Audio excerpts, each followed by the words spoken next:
ఆకాశం ఎందుకో పచ్చబడ్డది, ఆ నడుమ బొట్టేమో ఎర్రబడ్డది.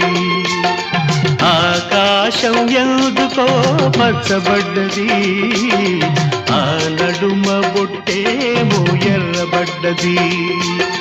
వీచే గాలుల తాకిడి, సాగే గువ్వల అలజడి, రమ్మని పిలిచే పైబడి